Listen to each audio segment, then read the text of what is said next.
নাগরিক জীবনে ভালো থাকার উপায় কি? ব্যস্ততম রাজধানীর মানুষ যেন ছুটছে সুখ নামক পাগলা ঘোড়ার পিছনে, কিন্তু তাদের চাওয়া পাওয়া আর প্রাপ্তির ঝুড়ি তলাবিহীন। তাই অল্পতেই মানুষের মেজাজ মর্জি হয় খিটমিটে। কংক্রিটে বাস করা নাগরিকদের বিক্ষুব্ধ মেজাজের কারণ খোঁজার চেষ্টা করেছেন সহকর্মী ফারহানা নান্সি।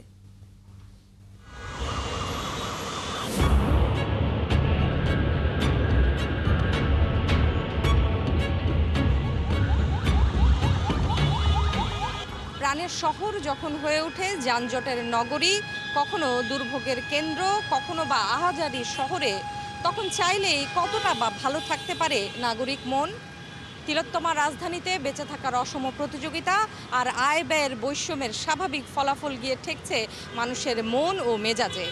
তাই আপন মনে জিজ্ঞাসা ছুটে চলা এই মানুষগুলোর, আমরা কি চাইলেই আর একটু ভালো থাকতে পারতাম না? প্রতিনিয়ত বেঁচে থাকার স্বাভাবিক যাপনের চিত্র।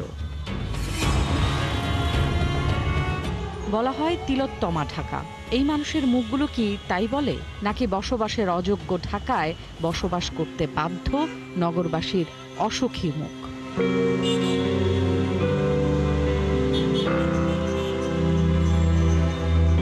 যে রাজধানীতে দুর্ভোগের মতো নিয়মিত ঘটনার সাথে যোগ হয় নাগরিক সুবিধার নিয়মিত ব্যত্যয়, আয় ব্যয়ের অসম বন্টন, শব্দ দূষণের তীর্যক যন্ত্রণা, বায়ু দূষণের শ্বাস প্রশ্বাসের বিষক্রিয়া কিংবা নাগরিক অধিকার প্রাপ্তিতে সিস্টেম লস, সেখানে জীবন তো চালিয়ে নিচ্ছে কোনো রকমে, কিন্তু মস্তিষ্ক আর মেজাজ হয়ে উঠছে খিটমিটে। চারিদিকে হর্ন, শব্দ দূষণ, বায়ু দূষণ, বিশেষ করে রাজধানী তো বসবাসের অযোগ্য হয়ে গেছে। অনেস্ট ওয়েতে টাকা ইনকাম করে থাকে, they will face so many problem. তারা ফিল করবে আরে কেমনে চলবো। ইট পাথরের শহরের মানুষগুলো এক বাক্যে মানতে রাজি, সবারই কম বেশি মন মেজাজ হয়ে থাকে বিক্ষিপ্ত। মানুষের মাঝে অস্থিরতা কেমন জানি যে আমার যেতে হবে, এটা আমার কোনো অপরাধ না। এরা কেজি ভেন্ডি কিনলাম 120 টাকা, তাহলে কি খাবো বলেন? আমরা দাম হলে রাগ হয়ে থাকে। মানুষ অল্পতে হয়ে যাচ্ছে অধৈর্য আর নিজেরাই অপ্রাপ্তির তালিকা করছে দীর্ঘ।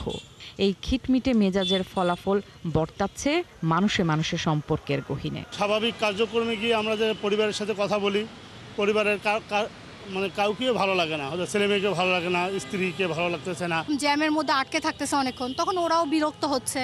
বাসায় যেয়ে দেখা যায় যে অনেক একটু খিটখিটে তো থাকেই। ইনকাম যদি বেটা না করতে পারে তাহলে ভাঙবো থেকে, তো বাসায় গেলে তো ঝামেলা হইবই। মনের স্বাস্থ্যের এমন বেহাল দশার দায়ভার পড়ে সোশ্যাল মিডিয়ার তৈরি ব্যাধি আর রাষ্ট্রীয় অপ্রাপ্তির তালিকার উপর। ভালো থাকার একটা শর্ত হচ্ছে অন্যের সাথে নিজেকে তুলনা না করা। কারণ আমরা সোশ্যাল মিডিয়াতে যা দেখি, যতটুকু দেখি তা কিন্তু সবটা সত্য না। এতগুলো সেক্টর একসাথে যখন চাপ তৈরি হচ্ছে, মানুষের পক্ষে এই চাপটা নেওয়া সম্ভব হচ্ছে না। সমাজের ঠিক করে দেয়া জীবনের সবকিছুতে প্রথম হবার তালিকা মানুষকে অসুখী করে।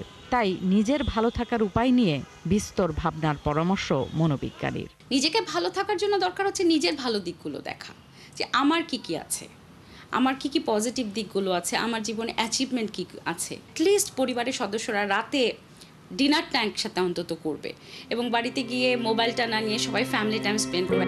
ভালো থাকার উপায়ের তালিকায় যোগ হতে পারে নিজের শখ ও প্রিয় কাজের চর্চাও বলে মত মনোবিজ্ঞানীর। ফারহানা নান্সি, ৭১, ঢাকা।